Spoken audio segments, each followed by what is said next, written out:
So what are we talking about today?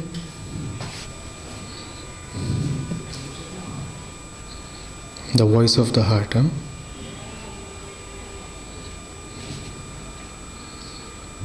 The beautiful voice of the heart, rather.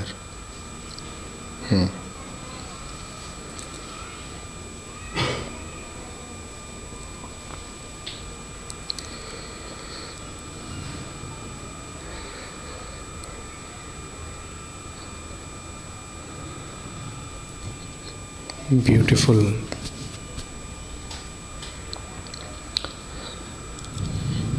That reminds me of a city.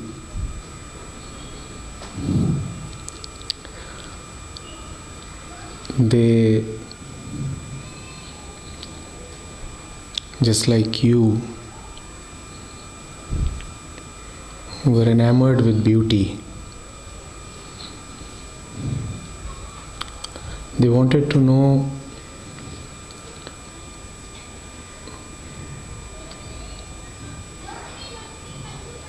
what makes the sky beautiful. What is the most beautiful thing in the sky?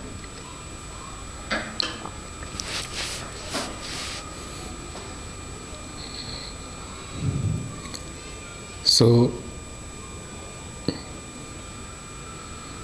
the scientists,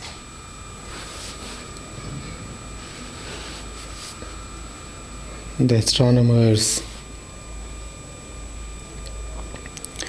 and the common public alike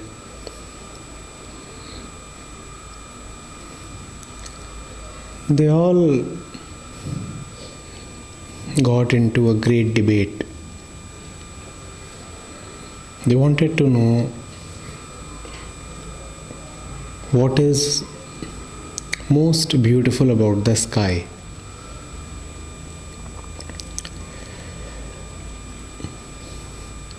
At first rose the voices of the common folks. A few said the moon. Somebody said the sun. Others talked of the stars. And still others talked of the planets. Some of them came up with very nice poems praising the beauty of the objects that attracted them.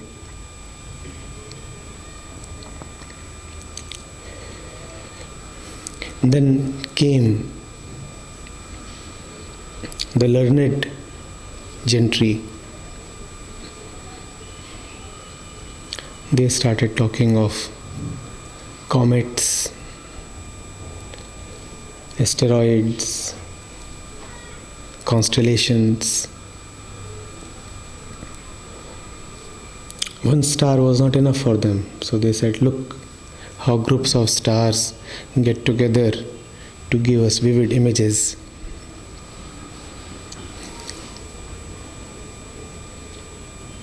And they surely silenced those who were talking merely of one isolated star here or there.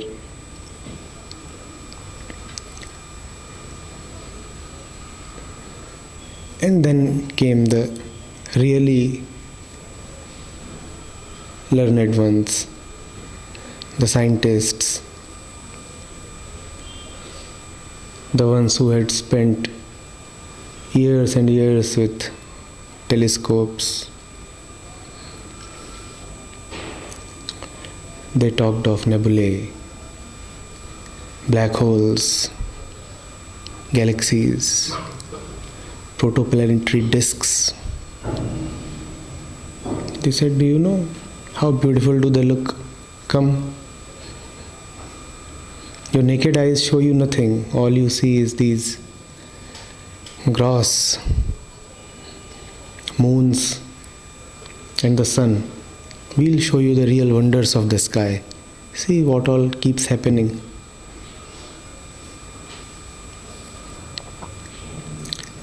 So it was very clear that the winner has to be amongst those who were talking of all these wondrous objects. But still, the contenders were many, and the winner had to be one.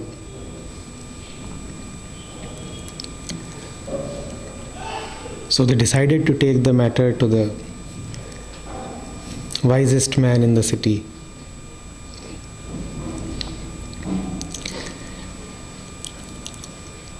He was a blind man. He had never seen anything. Still, he was, for some reason, held to be the wisest. So they went up to him and they said, "We wanted to know what is the most beautiful about the sky, about the entire universe." And we invited opinions, and people got into a debate. And here we have these learned scholars who have come up with their opinions, the pictures they have taken, even their telescopes, and they all want to prove a point. And we need to have one final judgment. So tell us please, O wise man, what is most beautiful about the sky? The wise man said, "I have never had the eyes with which you look at the suns and the moons and the stars. Yet I know something of beauty. And if you ask me what is most beautiful about the sky, I know the answer. I simply know the answer. The answer is so obvious. What is most beautiful about the sky is the sky itself. All the other things that you are talking of are anyway objects. And I do not have the eyes to see objects. Only the sky is not an object. And eyes like yours are not needed to look at the sky. So I know the sky. I do not know of the great things that you're talking of. I do not know what a black hole is. I've never figured out a constellation. The rings of Saturn have never been appealing to me. But I know the sky. And there is nothing as beautiful as the sky. In fact, only the sky is beautiful. And if you praise the sun or the moon, and you have no eye for the sky, then you are the one who is blind. And does that not happen?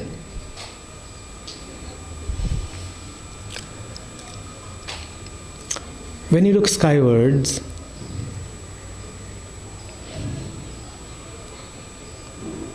your eye rests on something and you try to find beauty in that thing. You say, "Look at those clouds. What a neat formation."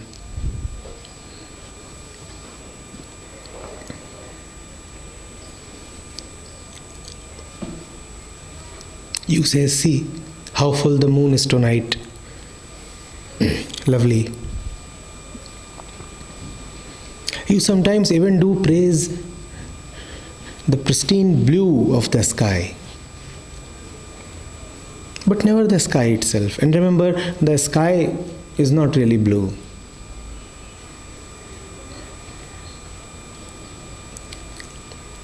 It is what comes between the sky and your eyes that makes it looks blue.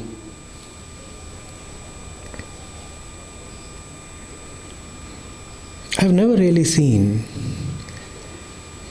anybody captivated by the sheer nothingness, emptiness, immensity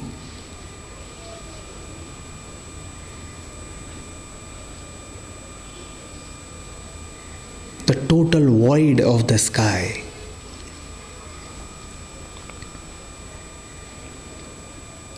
Poets have written lovely poems praising the moon.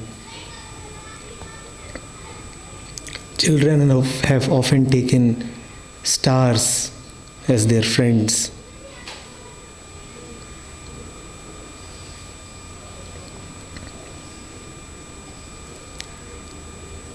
But I am yet to come across a composition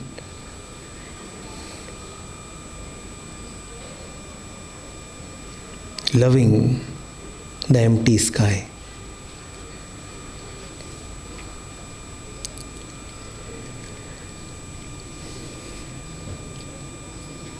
But why are we straying? We were to talk about the heart today. Why are we talking of the sky? We were to talk of the beautiful voice of the heart.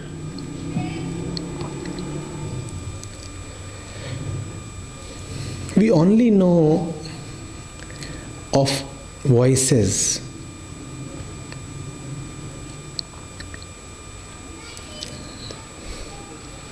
so we know of the common voices around us. We know of the sound of the traffic. We know of the common din. We know of the everyday sounds of living.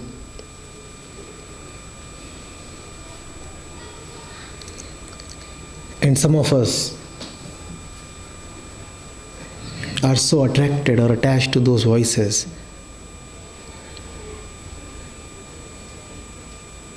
that they see beauty nowhere else but in them.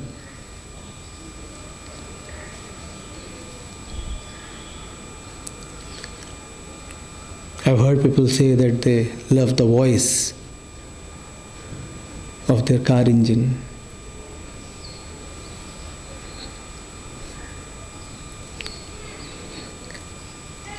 I've heard people say they love the voice that comes from a construction site.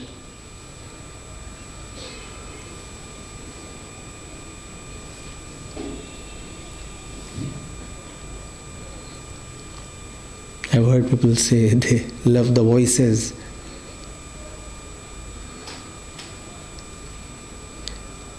arising from a group of gossip mongers. And then there are those who claim themselves to be intellectually a little more advanced.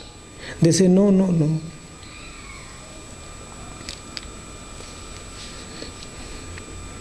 There are better voices. I love the innocent laughter of my kid.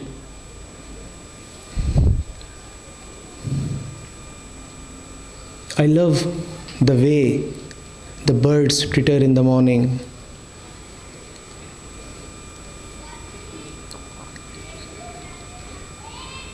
I love the sound of the waterfall.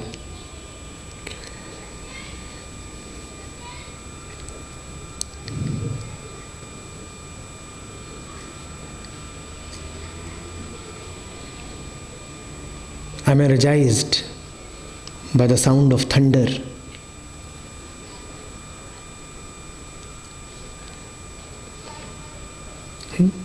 So these are nature lovers. They are a little more advanced. They say, no, man-made sounds are not for us. Do not talk to us about sounds of men's voices or sounds of hammers and tongs or machinery or traffic.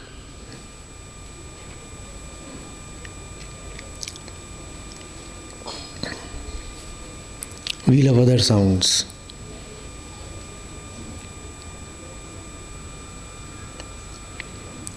Leaves rattling as the wind blows, pines whispering upon the mountainsides.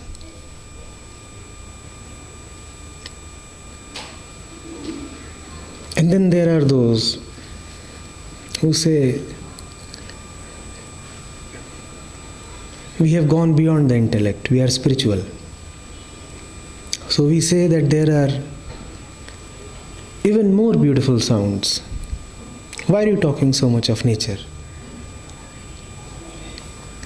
So they say that the most beautiful sound is the sound of the hymns, the sound of the recitation of shlokas.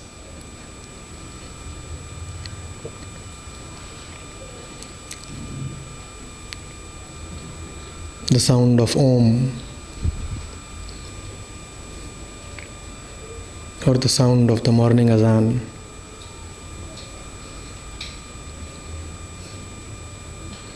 Or the sound of bells from a church.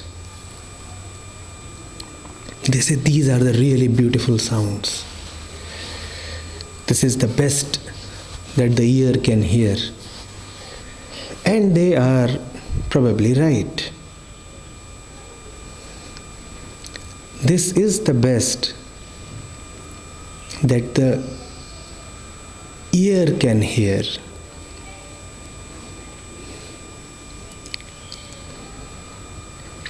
But need the most beautiful voice be the one that reaches the ears?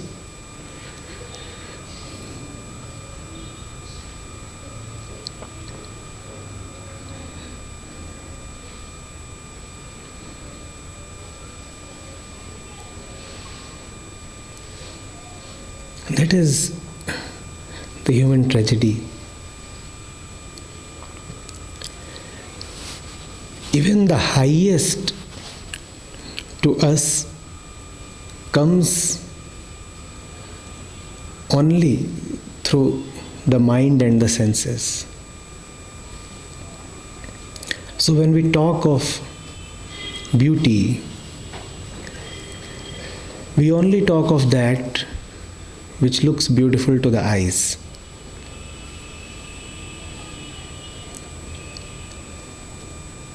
When we talk of beautiful sounds, we only talk of that which the ears can hear.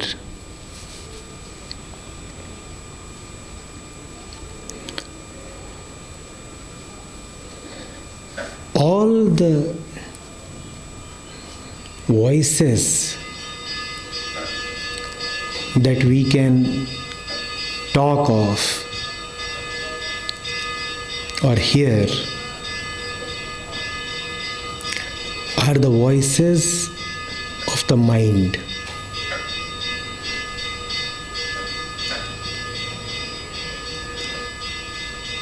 Even the most beautiful conceptions that we have are still conceptions.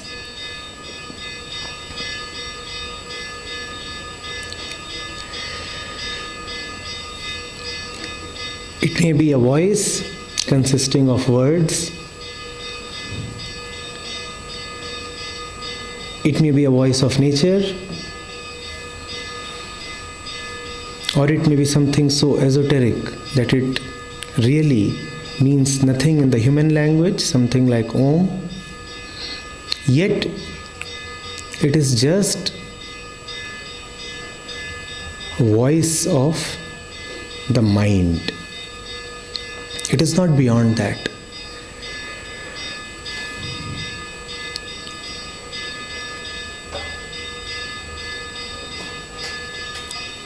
The heart does not speak in a human language. The heart does not even utter in a way that the ears can comprehend. The voice of the heart is the silence behind all voices and sounds. If you hear something talking to you in any language, then you must immediately know that it is not the voice of the heart.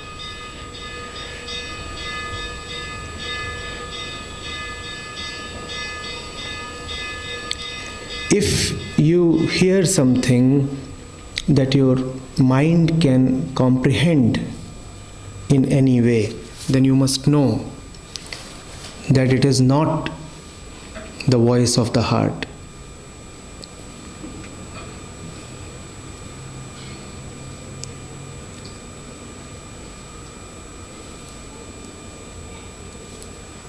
It may sound beautiful. It may totally possess you. But remember, what sounds beautiful to you today will not sound beautiful tomorrow. What possesses one man does not possess another one. Hence, whatever you call as beautiful is contingent and conditional. It will change. It is not the truth.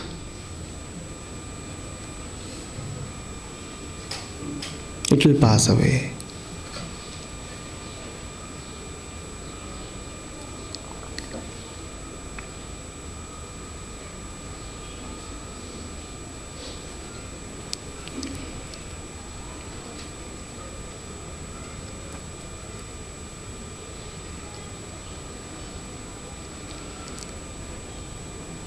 The silence of the heart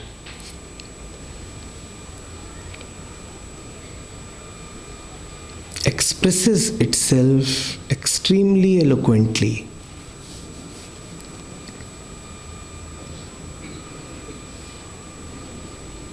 It colors all the voices that you can hear.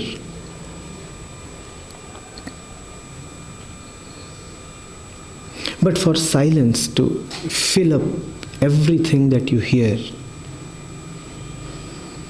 you must first have an ear for silence, rather a heart for silence. If you look skywards and you are only searching for things, then you will surely miss the sky.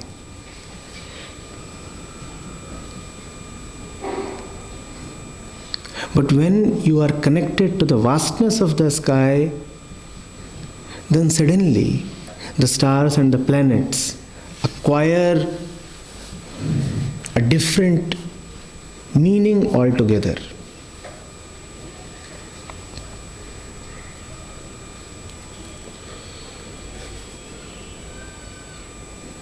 Objectively, it is the same star. But it would mean and look totally different when something in you is deeply aware of the sky that contains it, the sky that gave birth to it, and the sky in which it will ultimately dissolve. The sky that was the same before the coming of the star, the sky that is untouched by the presence of the star, and the sky that will just be watching the day the star disappears into itself.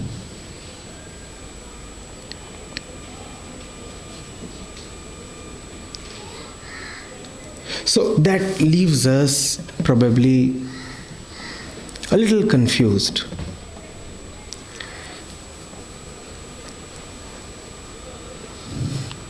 Firstly, we said the beauty lies in no object, in no voice. Beauty lies in the immense void and the great silence. And then we said that the silence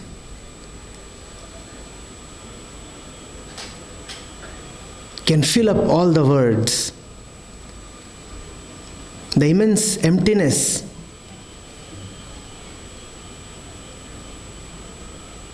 can touch and sanctify all the objects contained in it.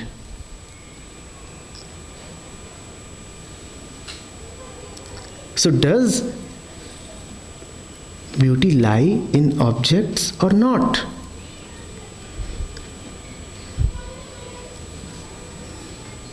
Is there a difference between the commonplace voices that we hear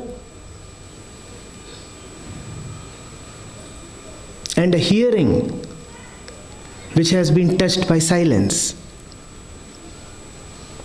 Do voices change upon being touched by silence? Does hearing change upon being touched by silence? Yes, it does.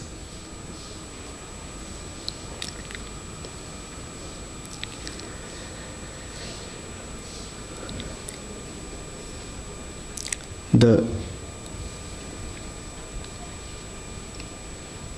mind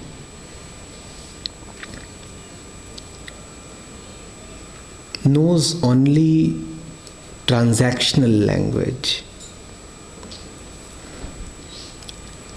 If the mind is not connected to the heart, all you will hear is the language of give and take. And give and take is the same as fear and greed. Take is greed and give is fear. The mind talks the language of a businessman. It keeps calculating. What am I getting? What am I learning?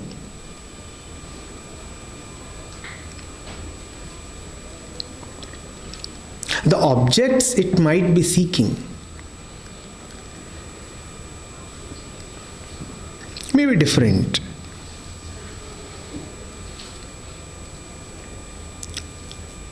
Somebody is seeking property, somebody is seeking recognition, somebody is seeking salvation.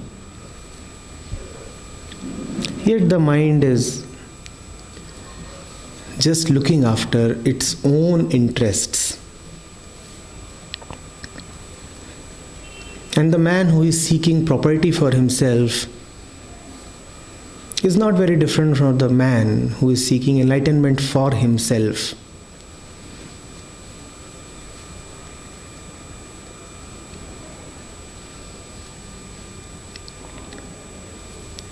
That is the language of the mind, which is not in touch with the heart. It will keep on asking for security. Its words will be tainted by doubt and suspicion. It will analyze a lot. And it speaks a lot.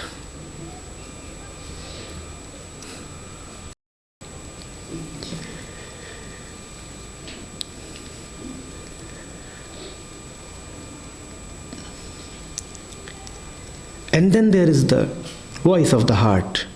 Voice of the heart. We said the heart has no voice. We said the heart speaks only in silence. Now from where has this voice of the heart come?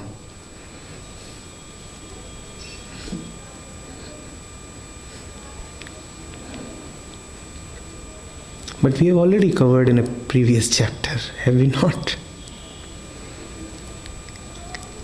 The heart has no voice. Its voice is silence. But that silence can color all voices. It can fill up all voices. It can ring true in all voices.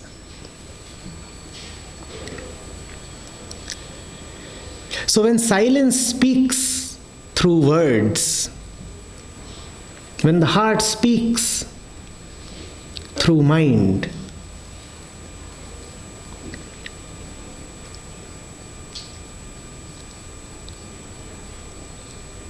then prose becomes poetry. And poetry becomes Gita.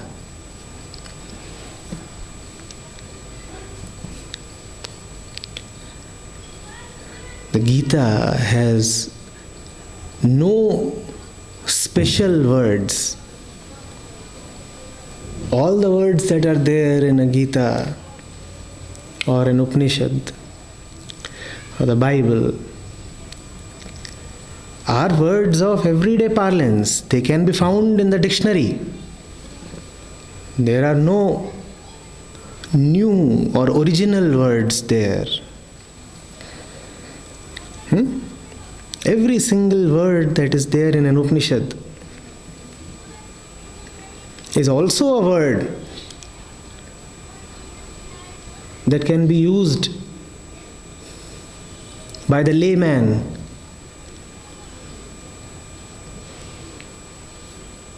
for his everyday transactions, even to fulfill his carnal desires. But something has touched those words. When those words appear in an Upanishad, they have been purified, made pious,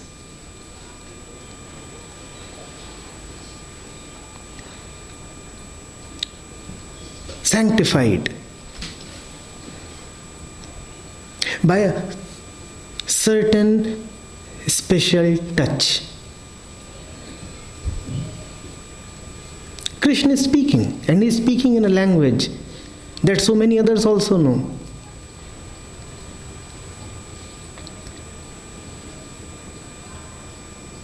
It's Sanskrit. And there would have been thousands, if not millions, who knew Sanskrit. Surely at least Arjun knows Sanskrit because he is being communicated to in that language.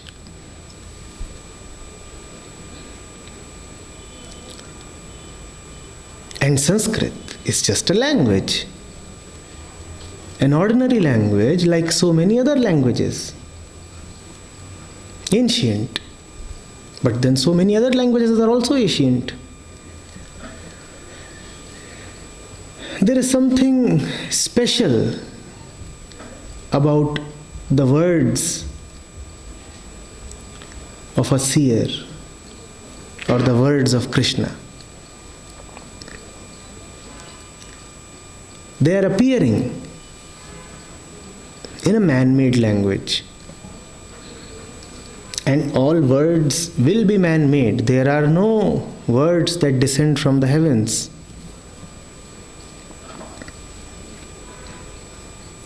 But even though the words are man-made, yet it is the silence that is talking.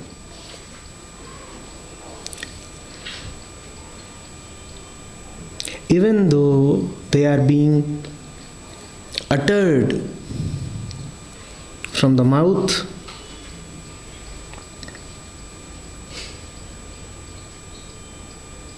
and appear like coming from the mind,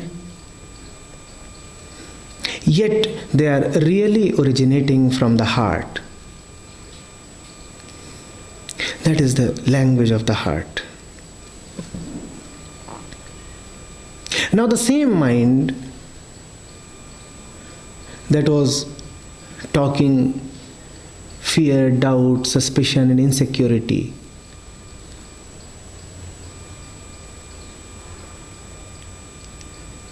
starts talking of something abstract, something mystical, something of the beyond, something little unreasonable.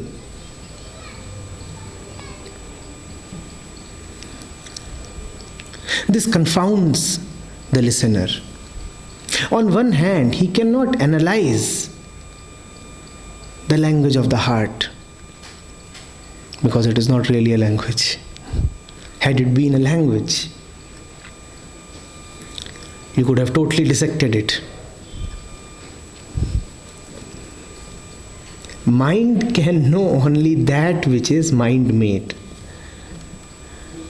Man can have complete mastery over everything that is man-made. But unfortunately for the mind, what is the most important is not really made by mind. So there the mind struggles and feels frustrated. Certain words are coming to you. You cannot really make sense of them. You cannot really apply logic to them. They appear a little unreasonable.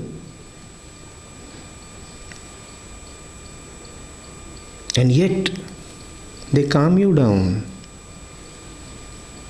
Yet you want to listen to them again and again.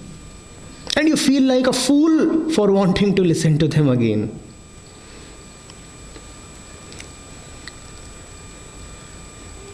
Something calls, and you are deeply attracted. You cannot resist the invitation. And then you pause and ask yourself, what am I doing and where am I going? What beckons me? Why am I acting like an idiot? Why am I investing my time? What will be the return? Am I going to get anything?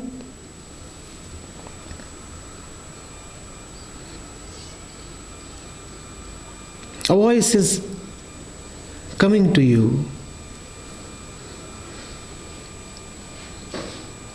And you feel like just closing your eyes and listening and listening.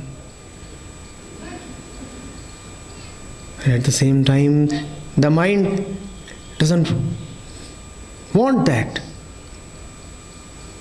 It is trembling. It is cautioning you. No, don't let this happen to you. Don't allow yourself to be attentive. Remain a little disturbed. Remain a little fidgety.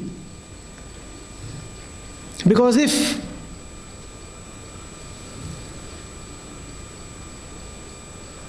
you remain still for 2 minutes, you'll have to remain still your entire life. An entire life is an eternity.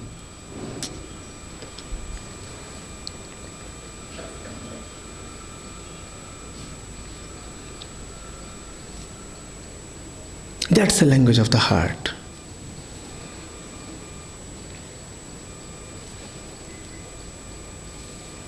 The mind does not really like it. The mind really likes it.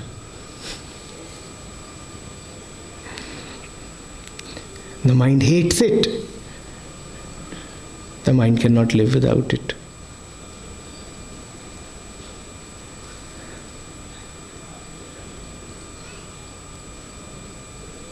The mind would want it to disappear. The mind would disappear in its want.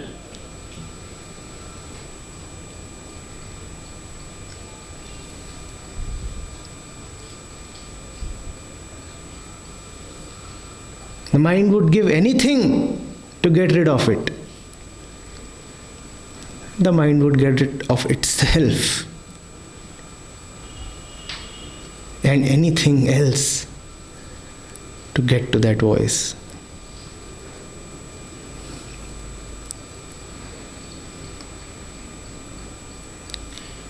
That is the voice of the heart.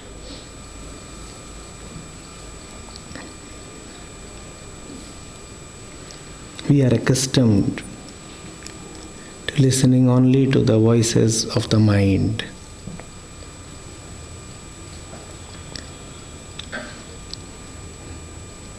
And I assure you,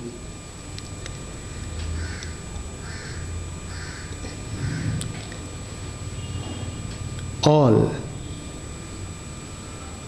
at least most, of what you call as feelings of the heart, voices of the heart,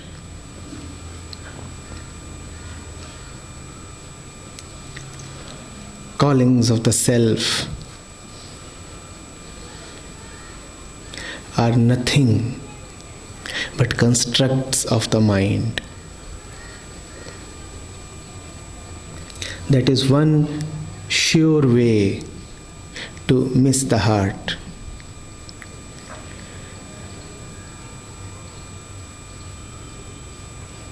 Have a pseudo heart. That is one sure way to miss the truth. Have a false one camouflaging as the truth.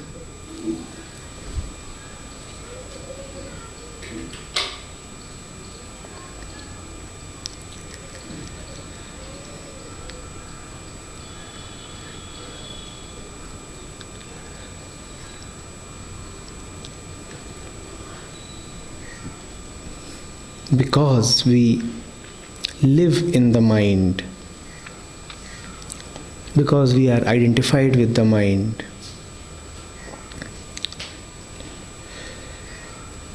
so for us, the way to the heart goes via the mind.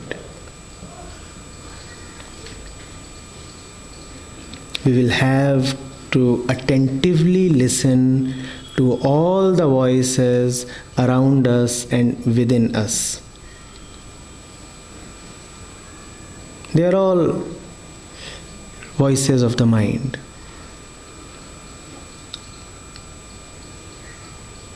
We'll have to attentively listen to them and find them for what they are.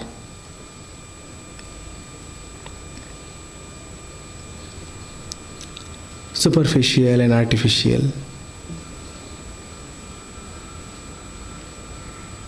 Useful in a sense of business, civilization, transaction, but useless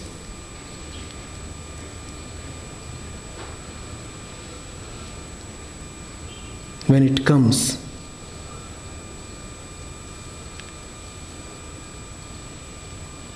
to love and fulfillment.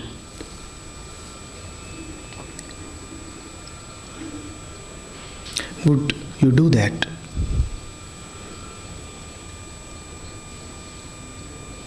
When so much is coming to you every day, every moment, in all sensory forms, visual, oral, the written word,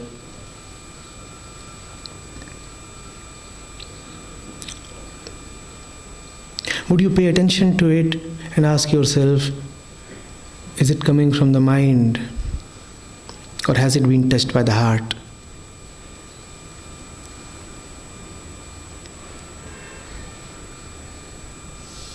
And I need not advise you on what next to do.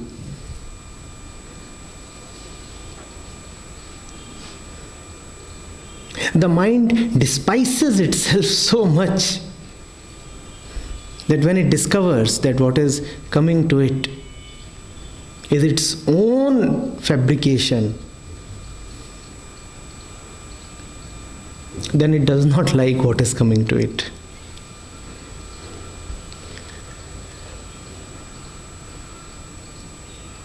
But I need not assert that in advance. You'll find that, experience that on your own.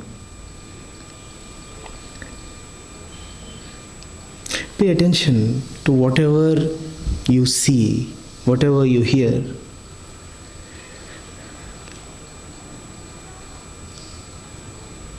Try to locate its origin.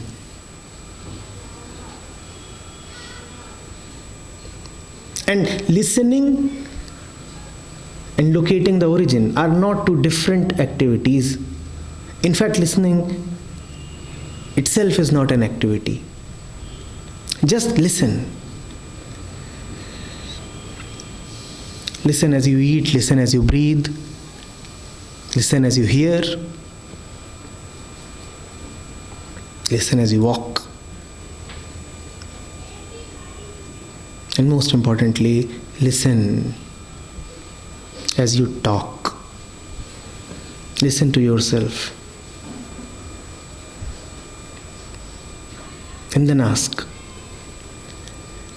am I motivated by an object? Have the stars become too important for me? Am I missing the sky?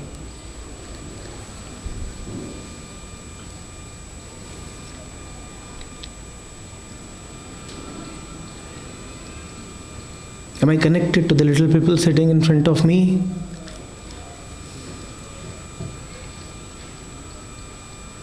Or am I connected to an immensity that is speaking through me?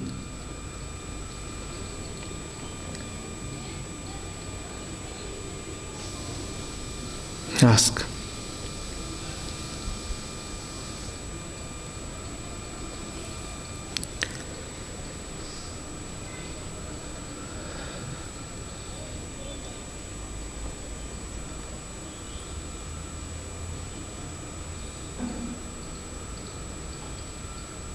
The mind speaks too much.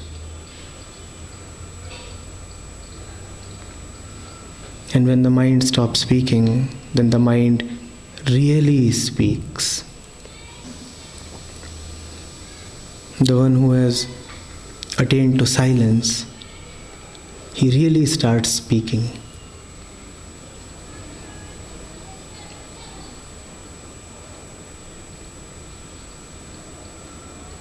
Others are just babbling. We cannot call that speech.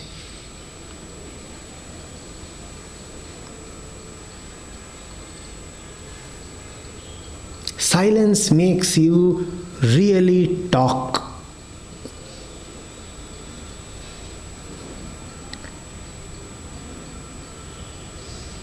Otherwise, you can keep gossiping.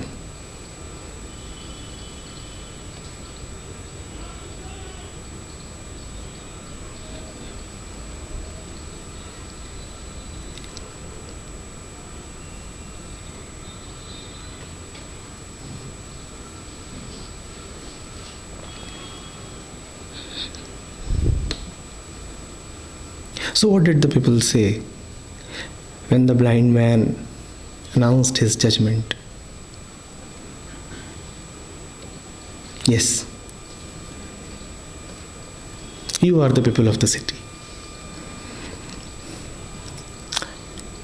You are the stargazers. You love the stardust. And the blind man is saying, the sky is more beautiful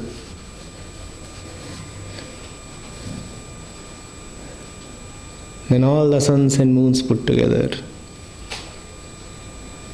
That disappoints, right? Here is somebody who has been looking at his lover and calling her the moon. And the blind man, look at his audacity. He is a blind man. He never has seen the moon.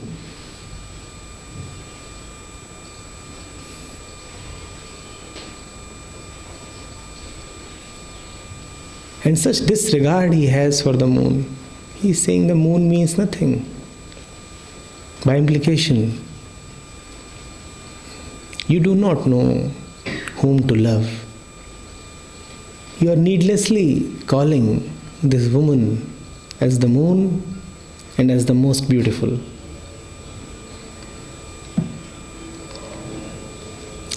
This woman might surely be as beautiful as the moon, but who says the moon is beautiful?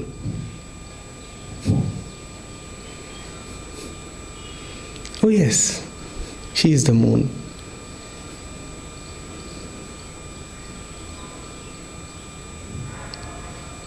And the moon means nothing to those who know real beauty. And the moon means everything when you know that the moon is the sky. And the moon is just the moon. Then you are just a body lover. And the moon is the sky. Then you have fallen in love with that which is truly lovable.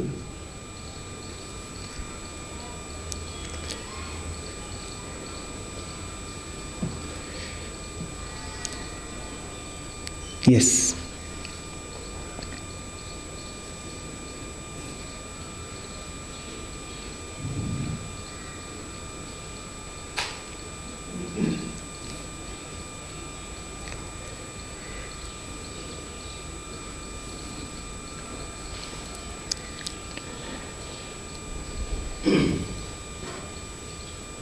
So,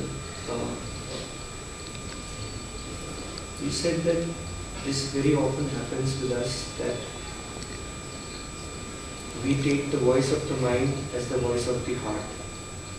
And I have seen this happening in me very repeatedly, that those ideas, those thoughts that would have been of truly some help to me are discarded by me, thinking that they are just those thoughts which are worthless. Because my mind is full of so many thoughts, and I have had experiences where when I enact upon the ideas and thoughts that my mind projects, they eventually turn out to be facades, useless.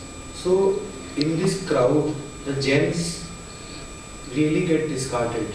So how do I identify? Is there a particular method, or will the identification will become clearer and clearer as the crowd will become less? So which is the way? You do not need to identify. Just looking is sufficient. Because any method or any criteria that you will use to identify will again be mind-made. Just looking is sufficient. In that sharp looking is the truth. I'm saying you do not look to discover the truth. The looking itself is the truth. Without the truth, you cannot look. So just look at what you are seeing. Just pay attention to what you are hearing. And that attention magically tells you what is false. How? You need not bother. But we bother because we want to keep the process under our control. We say, I should know what is the method to know the false. You know what you will do if I give you a method. You will adjust the method to suit your needs.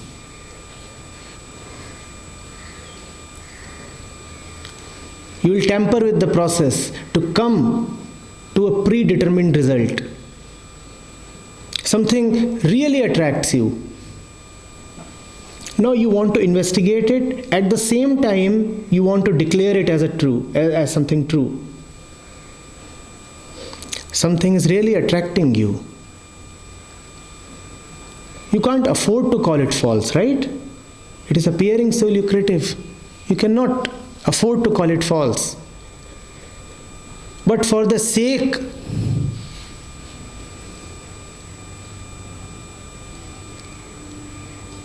of morality, for the sake of your self-image, you also want to tell yourself that what is attracting you is true. So you will pass it under the scanner. You will test it using your method. But you will modify the test so that the result is as per your wish.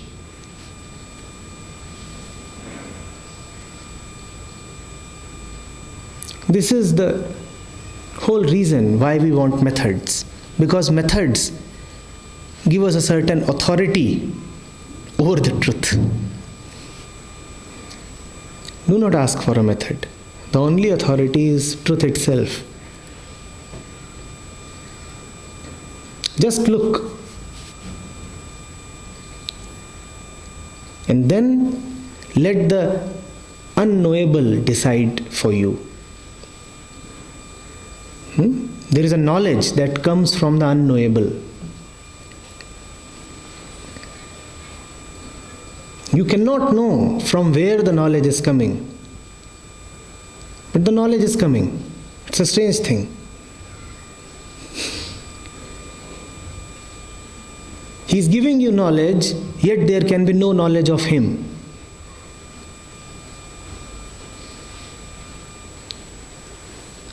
Rely only on such knowledge. Rely only on that which no one has given you.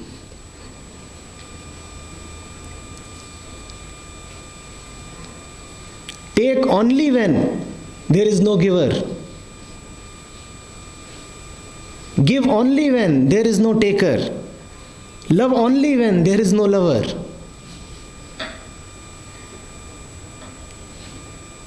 That is so simple. Why do you complicate matters? Watch only when there is nothing to watch. Watch only when there is no watcher either. Listen only when there is no speaker either. Why say only listener? If you see that someone is talking, then it's not worth spending your time there. And if you find that someone is listening, then it is not worth wasting the time of the speaker.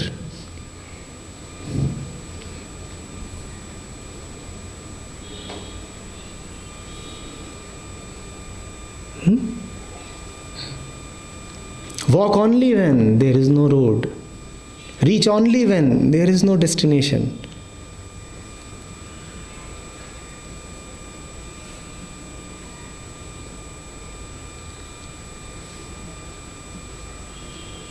It's so easy.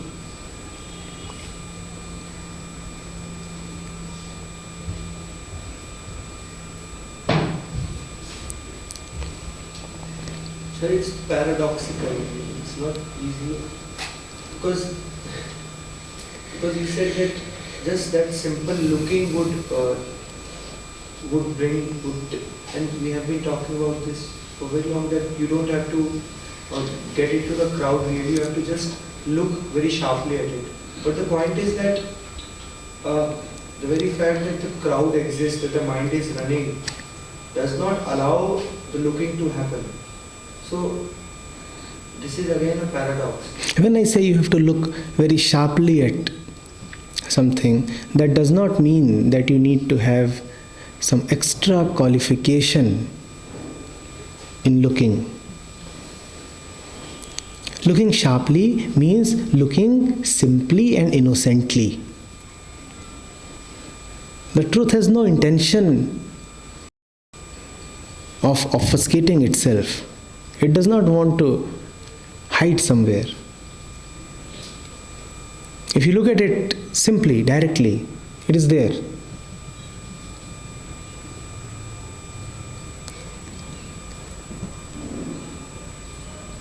You just have to look at it simply and not have concepts. Nothing special is needed. No method, no going inwards, nothing.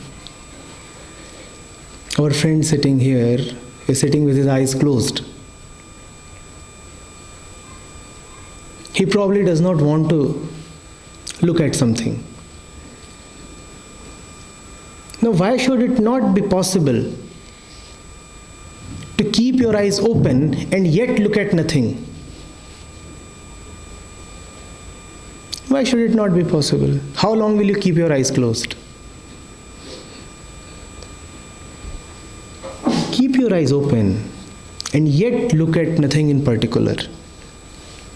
And when you're looking at nothing in particular, then it is the total that you see.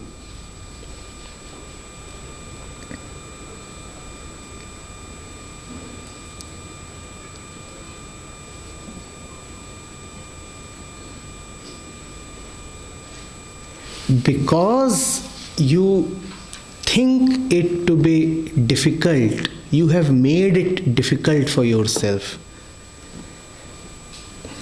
It's nothing but a trap that you have dreamt for yourself. It is totally self-made and false, like a dream.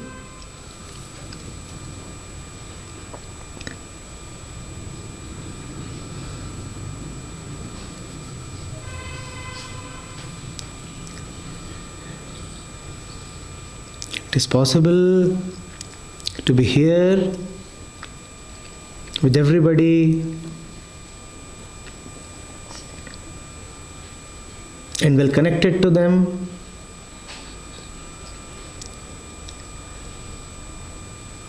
relating to them in a healthy way,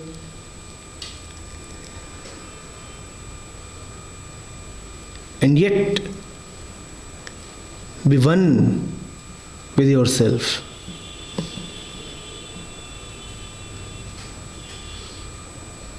It does not require some special art. You don't have to be trained in it. It is your intrinsic nature. Nobody needs to be trained in his nature.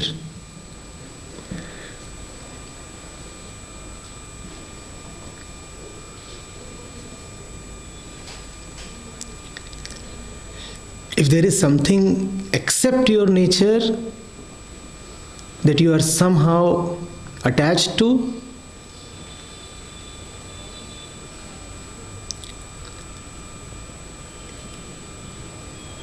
just simply look at it. The look has a great power. That look is called by various names. It is called as self-inquiry. It is called as attentiveness. It is even called as sadhana.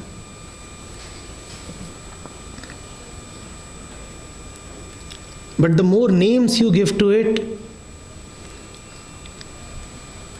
the more complicated you make it appear.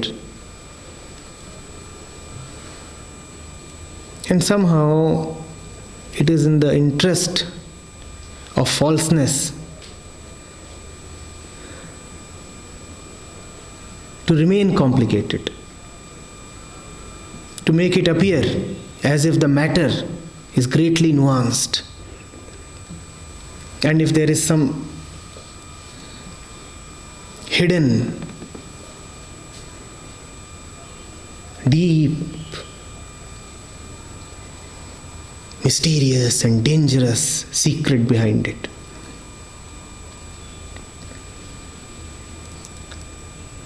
The simple look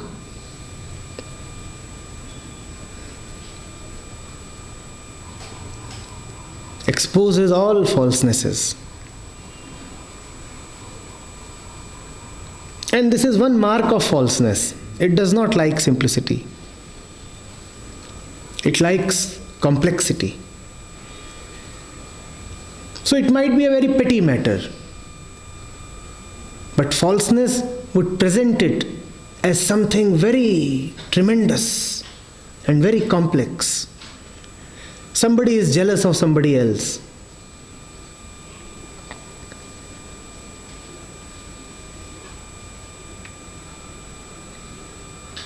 And he's talking to the man he's jealous of. He would talk of 1,000 things, this and that. You know, last year you wrote that book, and in that book you presented that certain theory. And that theory is beautiful, but there are some parts of the theory that do not match with what somebody else has said in some other book. He will make the matter sound so complicated, oh my God. So it is about some academic thing. He has read his book and he has compared the book with something else and he is finding some mismatch, some discrepancy. The simple matter is that he is jealous. But he will not come up and say, you know what, I am jealous.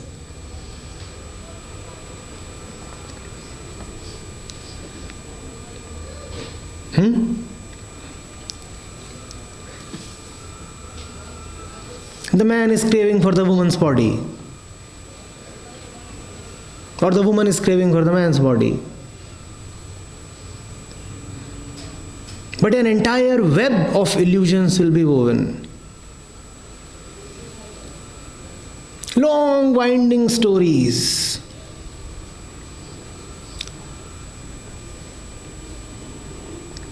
You know what, I cannot relate simply to you because 4 years back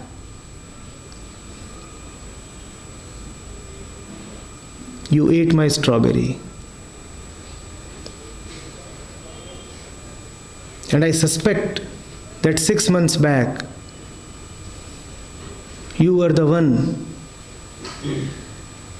who ran away with my hairpin.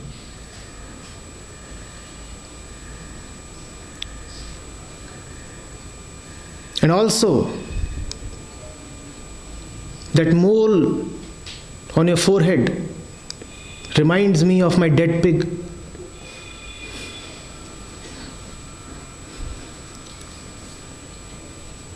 And the dead pig reminds me of my great-grandfather. And that makes me have doubts upon my own identity.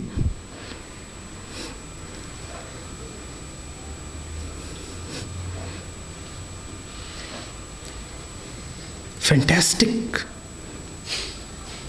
tales.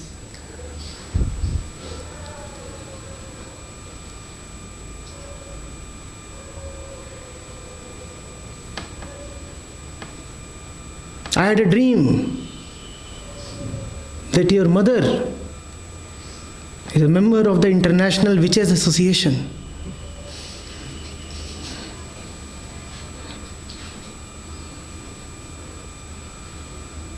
And when I was a kid, my left earlobe was bitten by a witch. You see this mark here?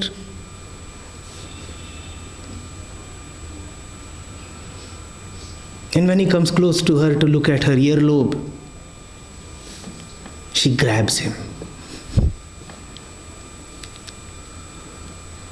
Why not simply say that I am dying to have some sex? But that's the hallmark of falseness.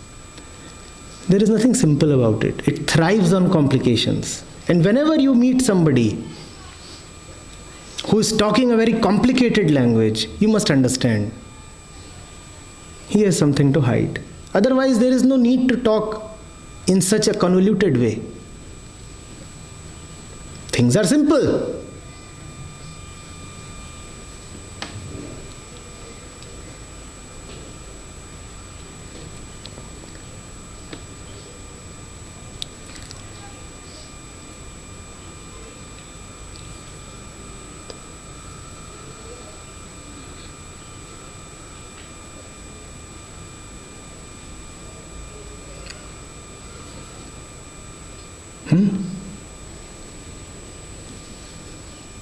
We have lost all touch with directness. We have become used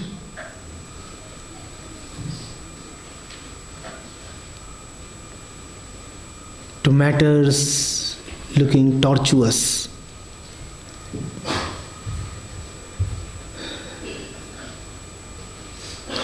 Like lanes of an old city.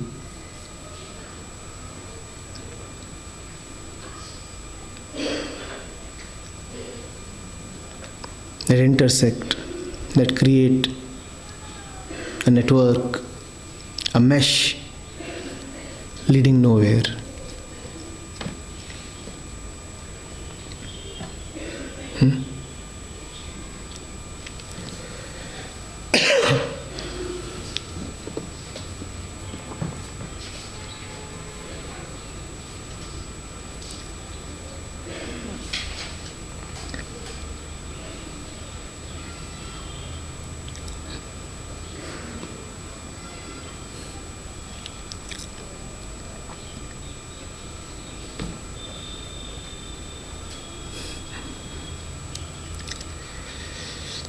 Even now, you're trying to penetrate very deeply and you're working very hard at it.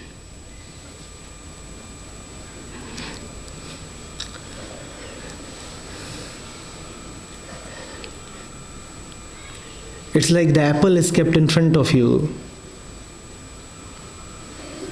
and you are running very, very hard to get it.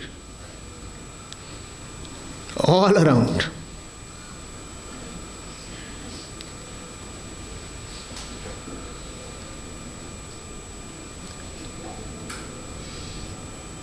Or that the target is right there, at an arm's length. But you're throwing the dart so hard that you're overshooting the target, overreaching it. Don't try so hard.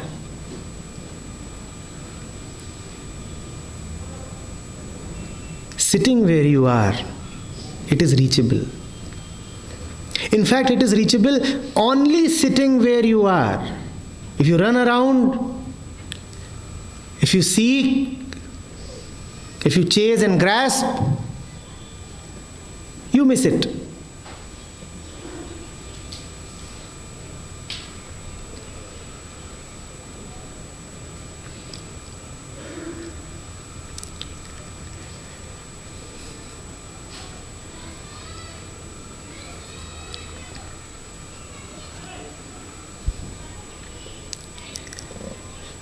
It is here. It is simple.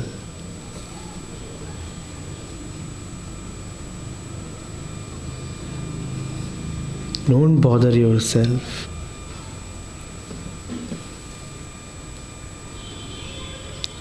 Trust and relax.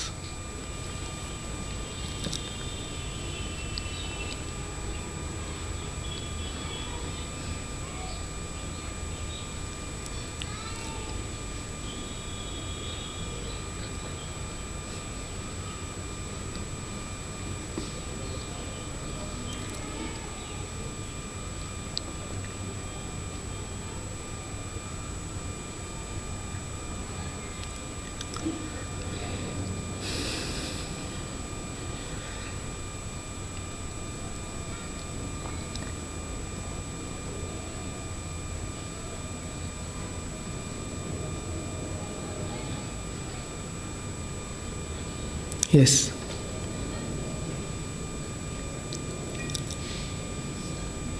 So sometimes what our senses get from the world, what we see, what we hear, and everything, it causes, like, what we get from the senses is what creates thoughts in the mind, and it just creates unrest uselessly.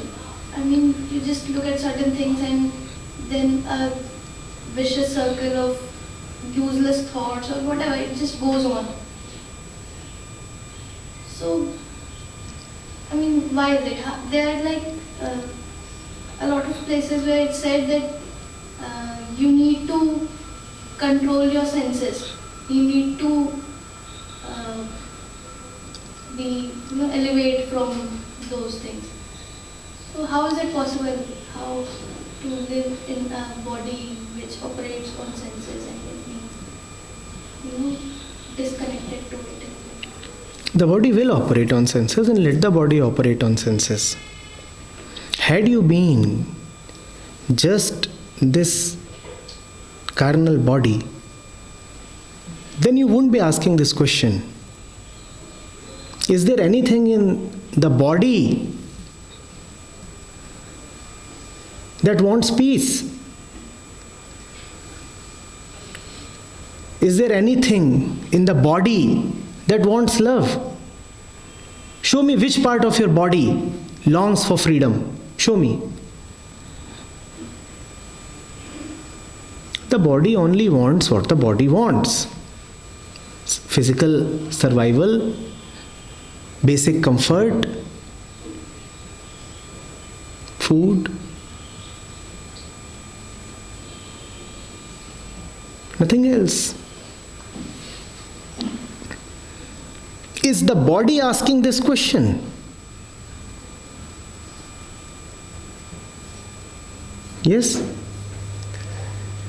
Would you ask this question when you are asleep? Body is still very much the same. Of course, the question is being expressed through the body. Bodilessly, there is no you as you know yourself, and hence there would be no question.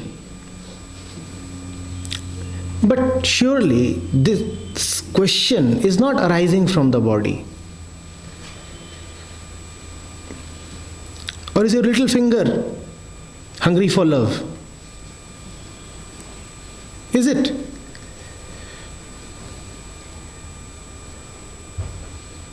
Some tooth that wants joy?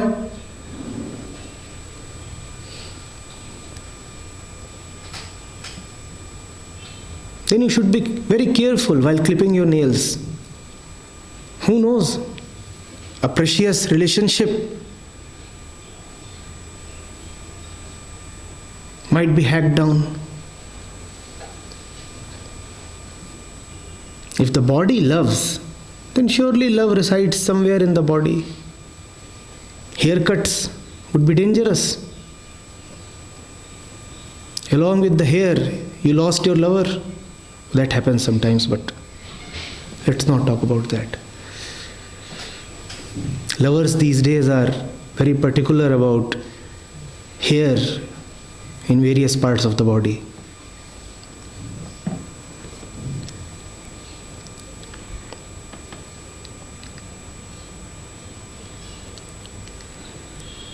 So let the body do what the body would do. There is no problem that you are facing. Because anyway, there is more to you than the body. You surely, very definitely, obviously, are beyond the limitations of your body.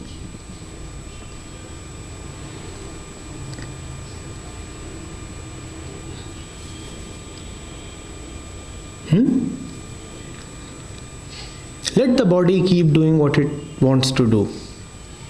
You stay firm in what you are. And magically, when you remain firmly seated in what you are, then the body also attains to a certain harmony. Your breath, your heartbeat, your gait, your voice, all become a little musical,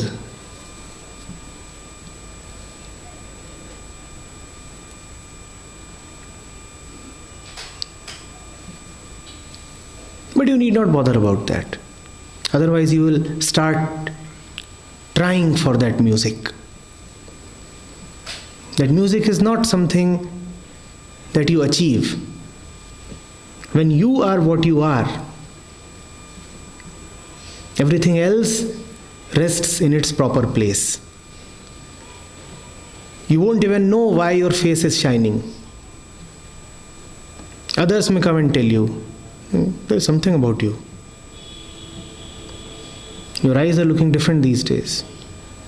They will not know that it is nothing about the eyes. The eyes are just flesh. It is something behind the eyes that is making them shine. Behind the eyes lies your essence. Be firmly with that. And then you don't need eyeliners. You also don't need lip gloss.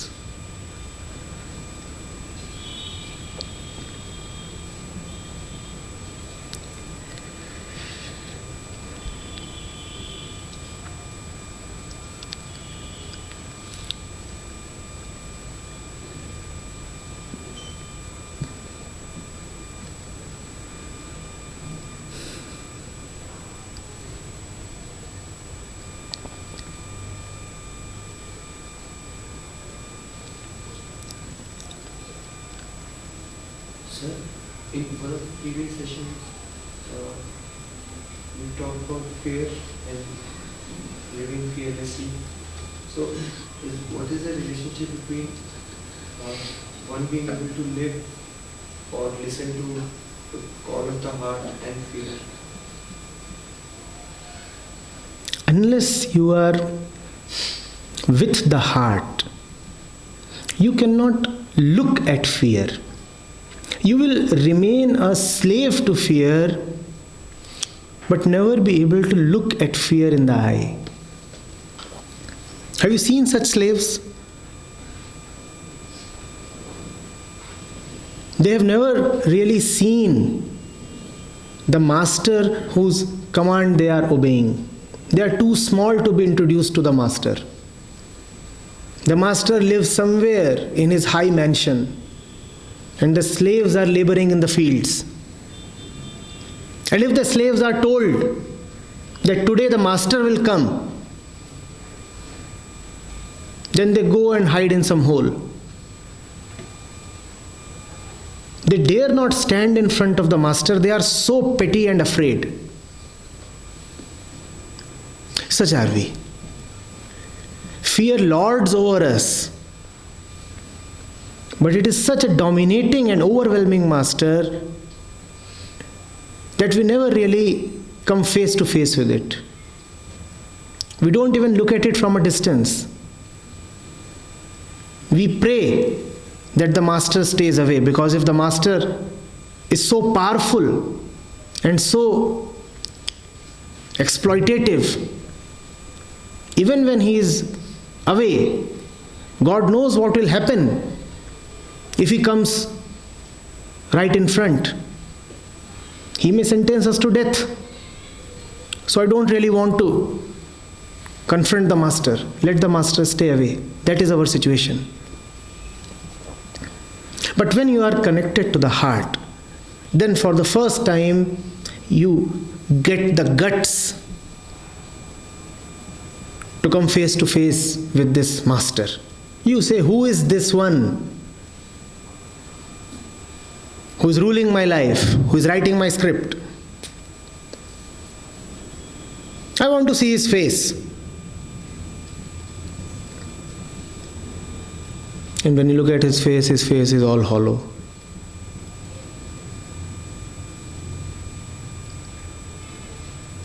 He himself is sick and diseased.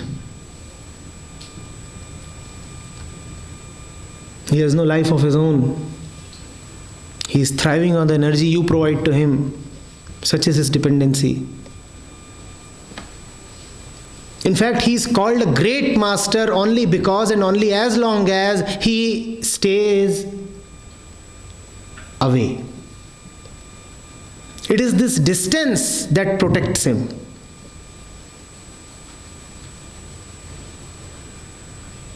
You come close,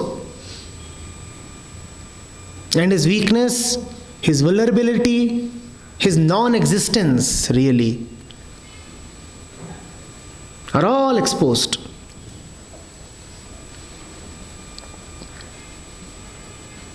But you cannot come close to him unless you are you.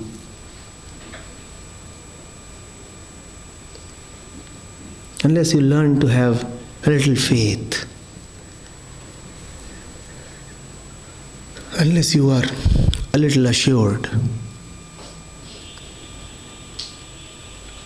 You're trembling so much.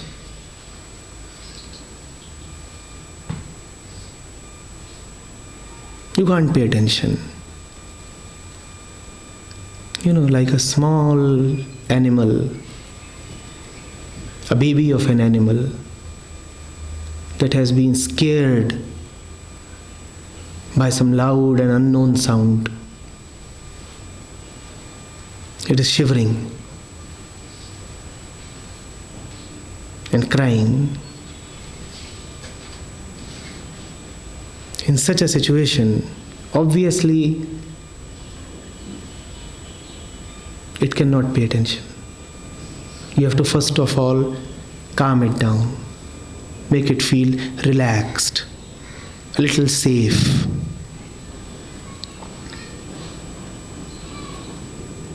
You must also learn to feel safe.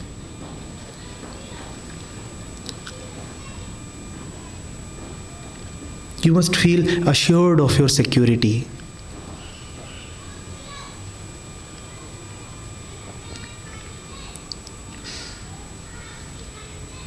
Don't give energy to thoughts that make you feel small, petty, vulnerable, exposed and insecure.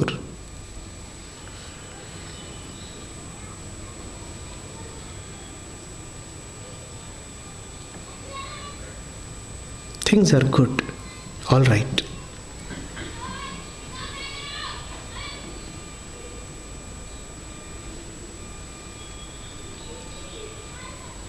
You're not in an alien land.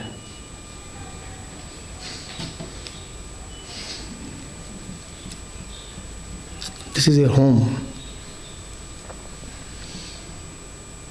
Don't tremble so much.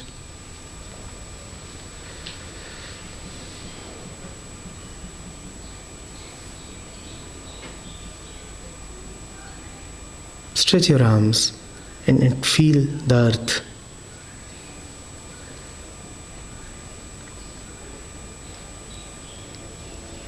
See, it is not really shaking.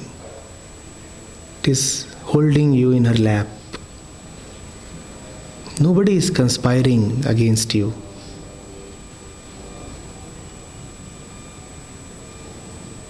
There is no need to fear.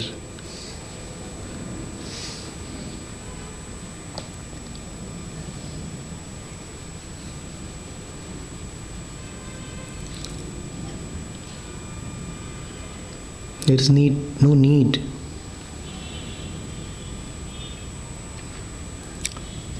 to run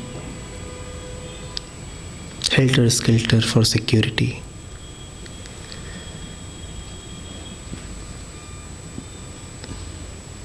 There is no need to hate yourself so much.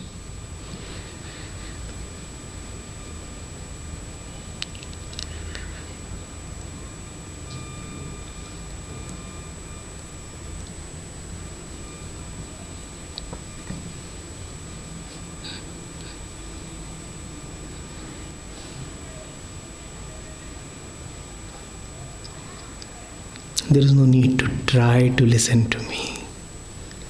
There is no need to try to look for a meaning in what I am saying. There is no meaning here. I am not saying something very deep. There is no mystery here. Nothing is hidden.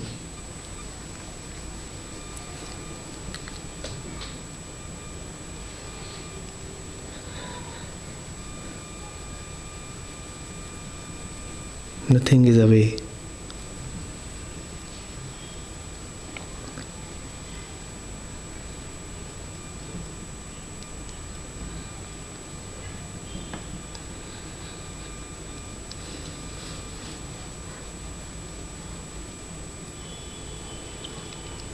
You are needlessly carrying a bundle of pain within you.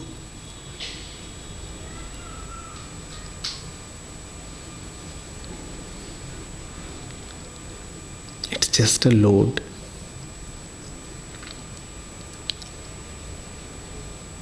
You can quietly drop it.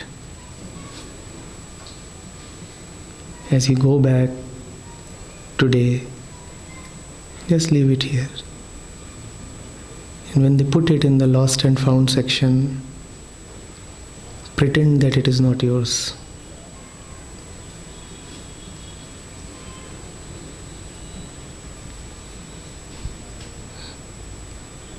And don't attach a little slip to it carrying your name. It came to you from nowhere. Leave it here for nobody.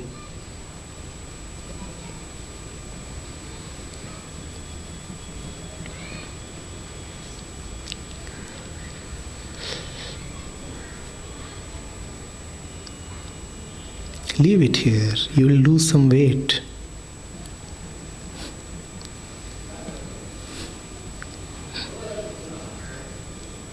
A lot of weight.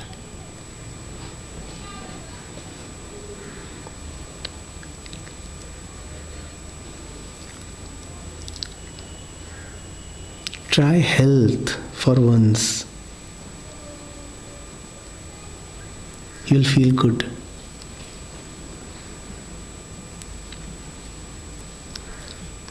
Try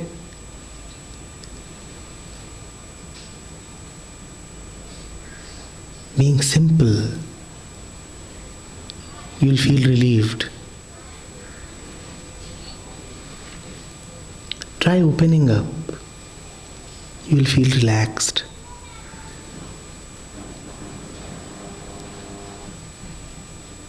Why are you tormenting yourself?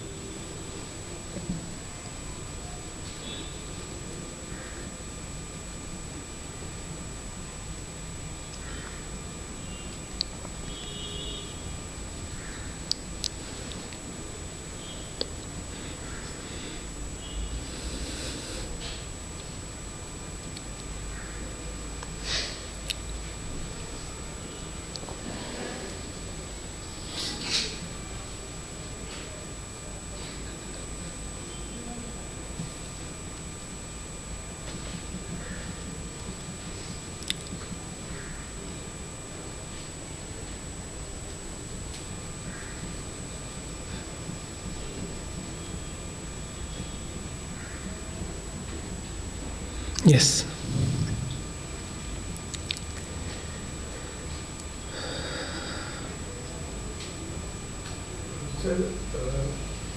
So all this system, it is all around.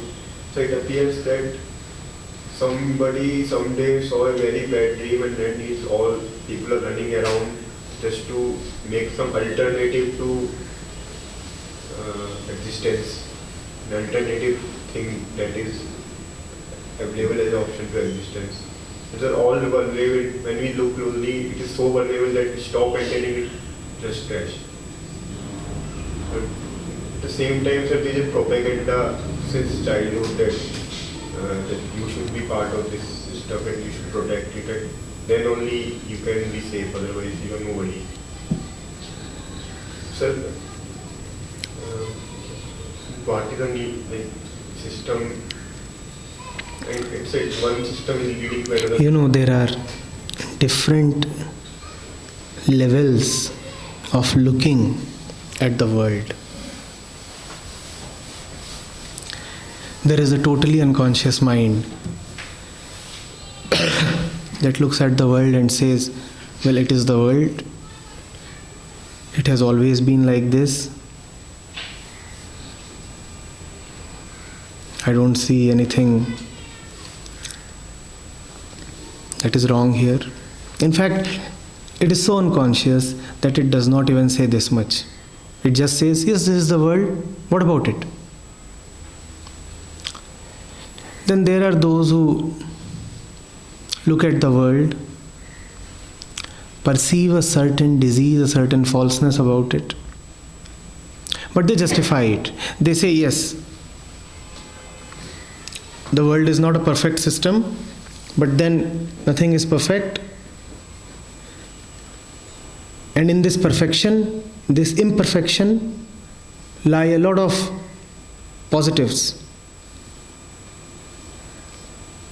And if it is a little imperfect, then let us try to improve it. These are the apologists. And then there are the people who come up with things like what you just said. They perceive the falseness of the world and lament it. They want to reason out why the world is such a sick place. They feel sad and disappointed. Even this third category of people is not going to become free of the world. Because deeply, somewhere, it is wishing that things were different. It has some stake in the world. It is trying to analyze why things are in a particular way. Nothing will come out of this analysis. You can never figure out the source of illusion. You'll never reach to the roots of it. You can only be at your own roots. That is sufficient. So there is a fourth class of people, a fourth type of mind, a fourth level of consciousness. When it looks at falseness, it does not even regret it or lament it. It smiles. It says, yes, it is like this. This fourth class looks quite familiar, or rather similar to the first class. The first class, the first level, the unconscious people, they too say that yes, this is the world. What about it? And the highest level also says, yes, this is the world. It is like this. It is just like this. Had it not been like this, it would not have been called the world.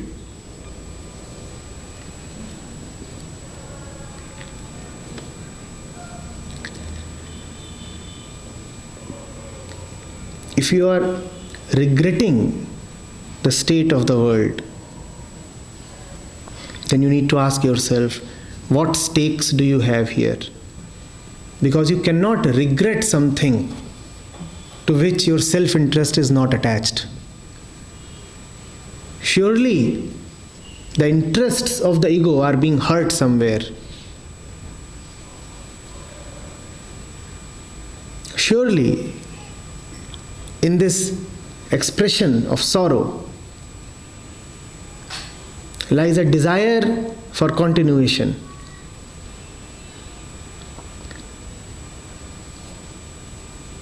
You will not allow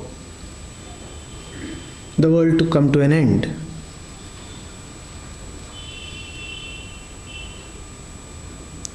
But when you just look at it and you say, yes, this is it, that is the moment when you have stopped giving your energy to the world, and then it comes to an end.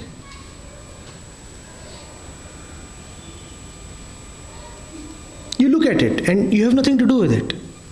You say, yes, this is the way it is. That's when the disease comes to an end.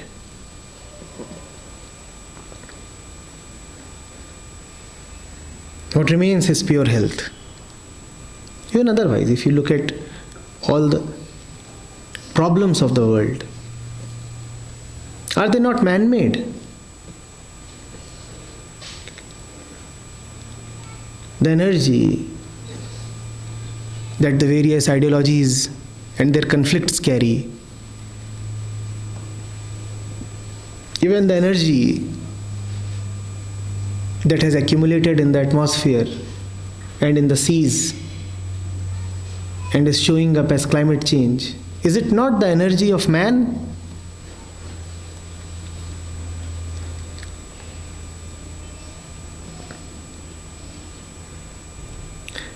Leave the world. Don't regret its state. Don't try to improve it. Don't strive for a better future. All those are nice sounding social phrases. Let's create a better future. Let's leave a better earth for our kids. But that is exactly the kind of mind that has brought this earth to the state where it is. What do you think? These are the first people who are trying to create a better future? What do you think? These are the first people who have come up with the magnanimous thought of leaving a better planet for the next generation? That's what all previous generations have been saying. It's not as if wisdom has suddenly dawned upon us in the 21st century. People have always been saying this. Let's create better cities, better monuments, better systems, better ideologies. And the net result of all that is what you see around you and what you're regretting right now. Don't try to improve affairs. Just stop participating. Your non-participation is the best gift you can give to yourself and to the world.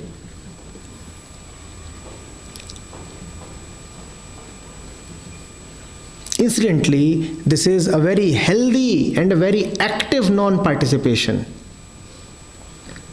This is not the non-participation of indifference.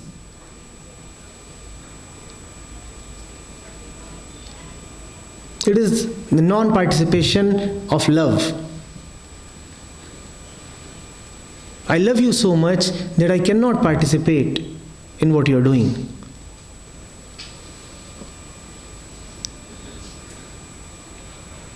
I love you so much that I'll have to do everything that brings you to your health.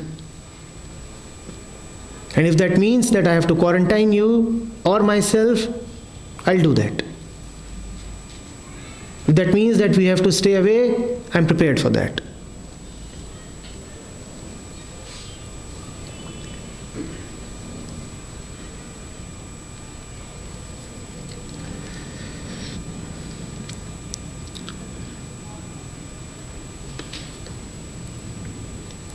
Please realize that the world has no life. Rather, the problems of the world have no life of their own.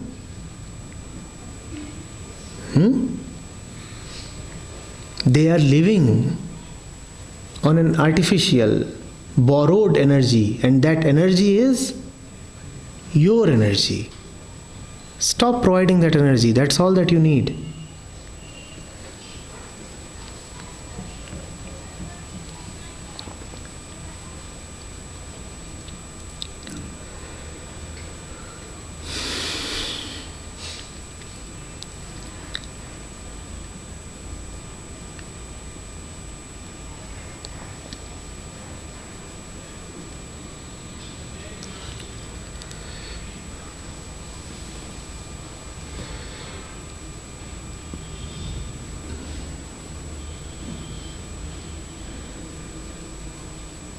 Nothing to say to the blind man?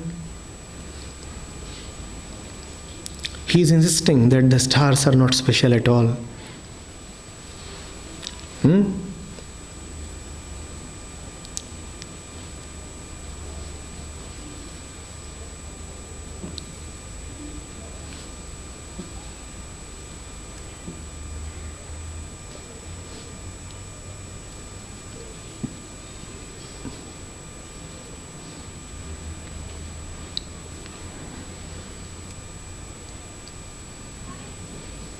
if we start speaking the language of heart, like whatever we feel, don't you think life will be complicated for us?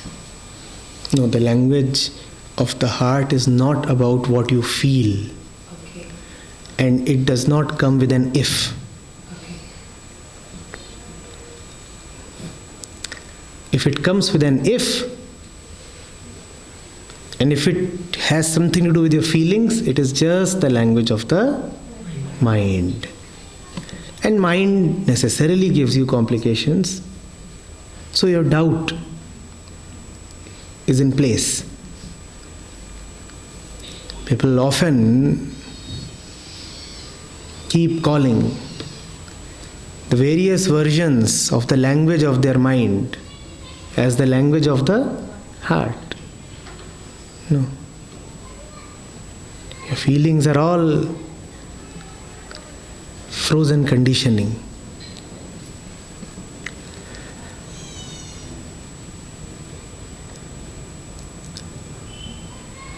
Just because you appear emotional does not mean that you are in the truth.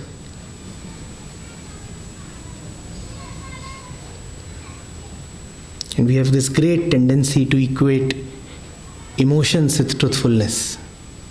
In fact, there is nothing that obfuscates the truth more than emotions. When your eyes are all welled up, you can't even look at the fly in front of you. How will you see the truth?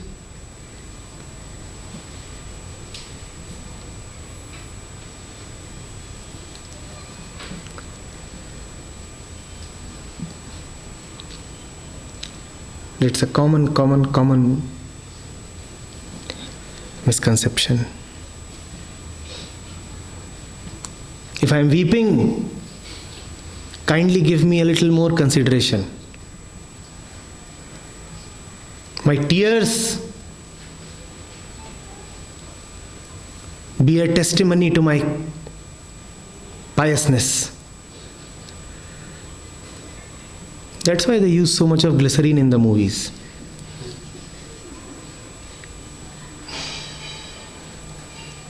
And especially women, when they have to clinch a deal, seal some matter,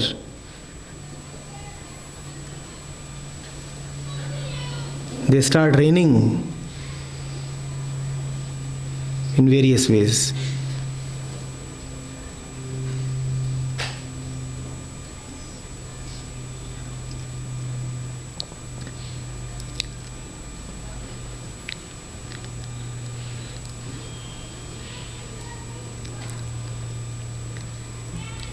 I'm not speaking out of feeling. You too are not listening with some feeling. If there are people here who are carrying feelings,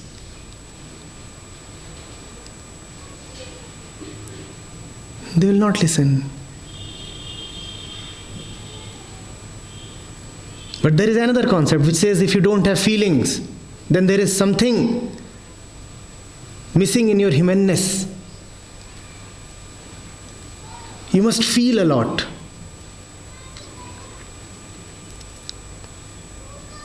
And that's why these people keep feeling up other people. And then you want to send them to jail. What was his offense?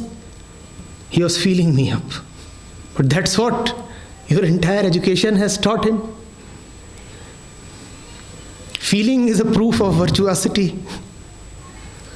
He was just trying to show that he is virtuous.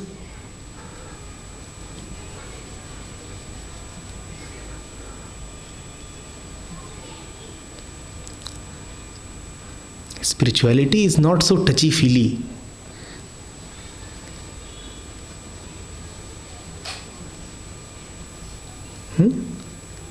Simple innocence. Like a child looking in wonderment. He's not really feeling. At least not in the sense in which you use the word feeling.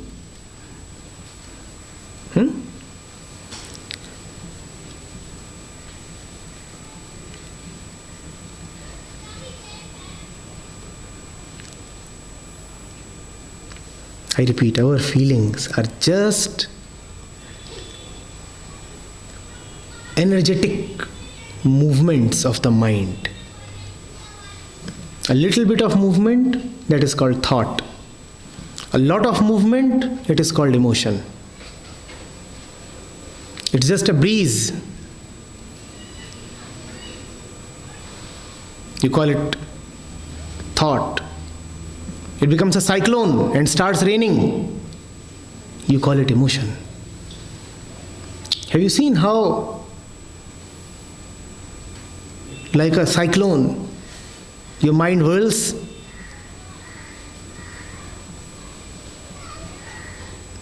The cyclone also has something in its center which is called the eye of the cyclone. And there is a lot of rain.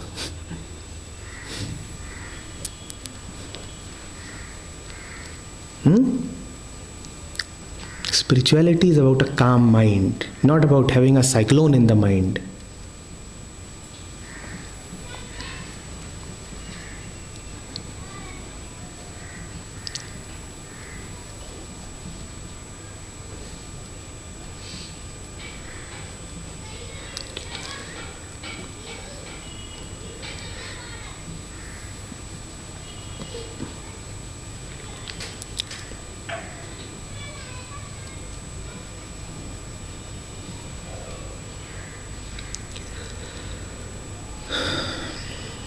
All right.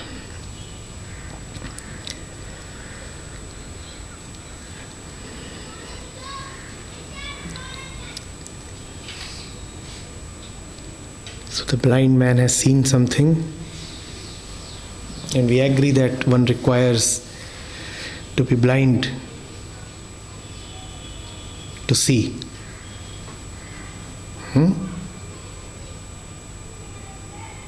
Good.